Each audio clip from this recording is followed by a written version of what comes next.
برادریوں کی وجہ سے اڑے ہوئے ہیں، بچے بیٹھے ہیں، بیٹیاں گھروں پر بیٹھی ہوئی ہیں، بیٹے گھروں پر بیٹھے ہوئے ہیں، اور ان کی ناک پھنسی ہوئی ہے کہ دنیا ادھر سے ادھر ہو جائے، ہم اپنے بیٹے کی بیٹی کی شادی نہیں کریں گے۔ پیارے پیغمبر علیہ السلام نے نکاح کیے، 4 نکاح قوم سے باہر، برادری سے باہر، قبیلے کے باہر کیے۔ آپ ان سے بھی نعوذ باللہ آگے بڑھنے کی کوشش کر رہے ہیں، آپ تو ضد کے اوپر اڑے ہوئے ہیں کہ نہیں، ہم تو اپنی بیٹی کی شادی کسی قیمت پر کریں گے ہی نہیں۔ اپنی بیٹی کا نکاح اپنی برادری سے باہر کیا نبی علیہ السلام نے۔ سیدنا فاطمہ رضی اللہ عنہ کے بعد جو حضور صلی اللہ علیہ وسلم کی 2 بیٹیاں، حضرت عثمان رضی اللہ عنہ حضور صلی اللہ علیہ وسلم کی برادری کے نہیں ہیں۔ نبی علیہ السلام کا ایک نکاح برادری سے بھی باہر ہے، علاقے سے بھی باہر ہے، قوم سے بھی باہر ہے، ملک سے باہر ہے۔ اللہ اکبر۔ برادری واد جو ہے وہ اسلام میں بالخصوص ہمارے ملک میں ناسور بنتا جا رہا ہے۔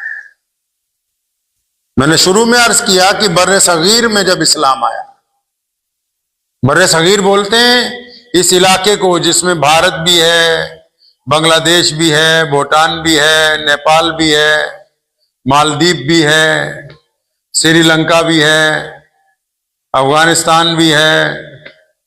بر صغیر میں جب اسلام آیا تو یہاں کچھ لوگوں نے اپنی ذات اور برادری پر بڑا فخر محسوس کرنے لگا، جبکہ محمد رسول اللہ صلی اللہ تعالی علیہ وسلم جب تشریف فرما ہوئے، آپ نبی علیہ السلام کا جب ظہور ہوا تو توحید اور رسالت کے ساتھ جن چیزوں کے بندھن کو، جن برائیوں کو، جن کالی پرانی روایتوں کو جو رسول اللہ صلی اللہ علیہ وسلم نے توڑا ہے، ان میں سب سے بڑی روایت یہی ہے جو انسانوں کو ذات اور برادری کی وجہ سے اونچ اور نیچ کی سسٹم کے اندر تقسیم کرتی تھی۔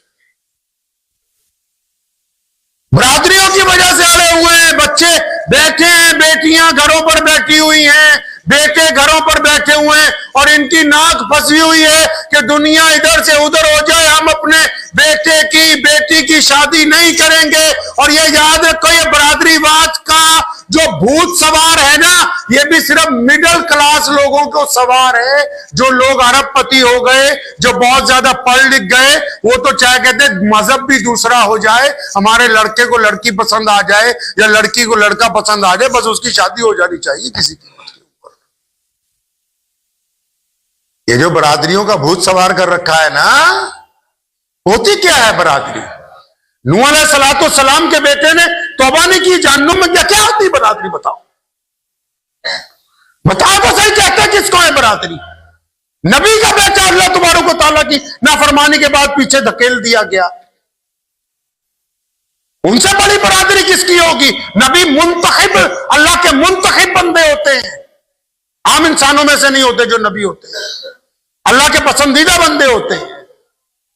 پیارے پیغمبر علیہ السلام نے نکاح کیے، 4 نکاح قوم سے باہر، برادری سے باہر، قبیلے کے باہر کیے۔ آپ ان سے بھی نعوذ باللہ آگے بڑھنے کی کوشش کر رہے ہیں، آپ تو ضد کے اوپر اڑے ہوئے ہیں کہ نہیں، ہم تو اپنی بیٹی کی شادی کسی قیمت پر کریں گے ہی نہیں۔ لڑکے لڑکیاں بڈھے ہو رہے ہیں، کئی حضرات آتے ہیں میرے پاس، حضرت وہ مرتد ہو رہی ہیں، بیٹیاں مرتد ہو رہی، خود مرتد کر رہے ہو تو ہو رہی ہیں۔ دہیج کا رواج آپ نے ڈالا اس لیے مرتد ہو رہی ہیں۔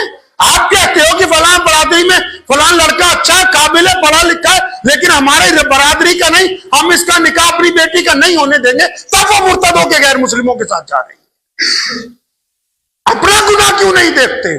کہ جی لڑکیوں کو سمجھائیں گے، لڑکیوں کو کیا سمجھاؤ گے؟ ان بڈھوں کو سمجھاؤ جنہوں نے اسلام کے اوپر اپنی برادری کو فوقیت دینے کی سازش بنا رکھی ہے، جو برادریوں کے نام پر سوسائٹیاں بنا رہے ہیں، محمد رسول اللہ صلی اللہ علیہ وسلم کے خلاف نعوذ باللہ بغاوت کر رہے ہیں۔ تم کیا سمجھتے ہو کہ تمہاری ان بغاوتوں سے اسلام رک جائے گا؟ قرآن نے کہا الا تنفروا يعذبكم عذابا اليما ويستبدل قوما غيركم۔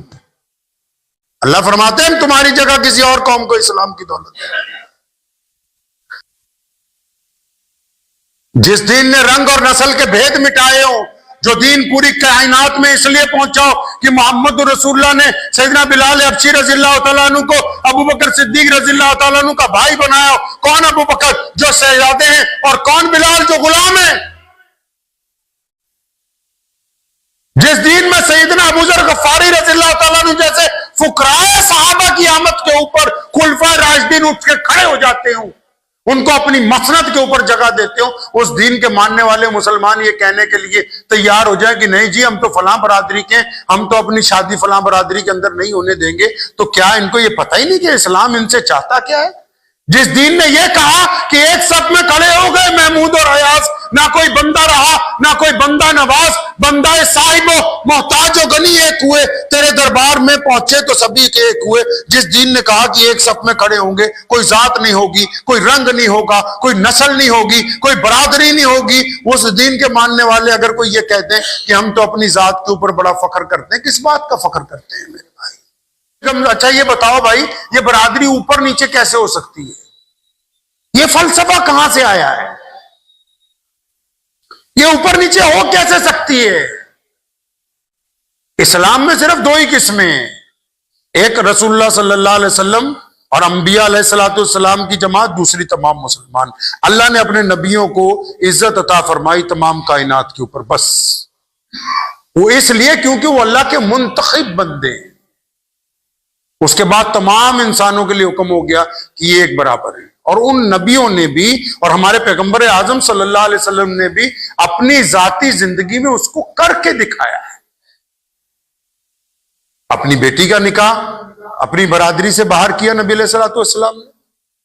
سیدنا فاطمہ رضی اللہ عنہ کے بعد جو حضور صلی اللہ علیہ وسلم کی دو بیٹیاں، حضرت عثمان رضی اللہ عنہ حضور صلی اللہ علیہ وسلم کی برادری کے نہیں ہیں۔ نبی علیہ الصلوۃ والسلام کا ایک نکاح برادری سے بھی باہر ہے، علاقے سے بھی باہر ہے، قوم سے بھی باہر ہے، ملک سے باہر ہے۔ ان کو بتانا تھا ان مسلمانوں کو، قیامت تک کے ان انسانوں کو۔ پیغمبر اعظم صلی اللہ علیہ وسلم نے اپنی بیٹی سیدنا فاطمہ کو پوچھا، جبکہ اللہ نے رشتہ طے کیا، پھر بھی پوچھا کہ آپ کا رشتہ علی سے کر دیا جائے، اور یہ تو کہتے نہیں ہم طے کریں گے، ہم بتائیں، چاہے زندگی گزارنی لڑکا لڑکی نے فیصلہ کریں گے بڑے میاں کہ ہم بتائیں گے کہ یہ رشتہ ہوگا کہ نہیں ہوگا، کیونکہ ناک ان کی پسی ہوئی ہے بیچ میں، تاکہ کل کو ان کو طلاق بھی کروانی ہے، ان کو تو پنچایتیں چاہیے، لوٹے پیٹے لوگ چاہیے، صبح شام مسائل چاہیے، خوشحال قوموں کے کوئی تصور نہیں ہے کہ جی فلاں برادری کی میٹنگ ہو رہی ہے، فلاں برادری کی انجمن ہو رہی ہے، اسلام کا نام کہاں پہ ہے؟ ذرا کبھی اپنی برادری کو اسلام سے الگ کر کے دکھاؤ، پھر پتہ لگے کیا اہمیت ہے تمہاری۔ اندازہ کرو، جن کو بڑا فخر ہے اپنی پگڑیوں کے اوپر، محمد الرسول اللہ صلی اللہ علیہ وسلم کے دین آنے سے پہلے حالت کیا تھی، اور رسول اللہ صلی اللہ علیہ وسلم نے جو عزت دی ہے اس کے آنے کے بعد آپ کا دماغ اس حد تک کیا خراب ہو گیا کہ آپ اسلام کو چھوڑ کے برادری کی بات کر رہے ہیں؟ کیا ہے دین کے علاوہ؟ اگر آپ کے پاس رسول اللہ صلی اللہ علیہ وسلم کا دین نہ ہو تو کون سی برادری؟ بتاؤ کیا اہمیت ہوگی اس برادری کی جس کے پاس رسول اللہ صلی اللہ علیہ وسلم کے احکامات نہ ہو؟ کیا وجود ہوگا؟ اندازہ لگائیے بھائی، انتہا کر دی ہے، اور یہ آپ نے نہیں کی ہے، اس میں دشمن نے بڑی محنت کی ہے، ایسے لوگوں کو تلاش کیا ہے جن میں کیڑا ہے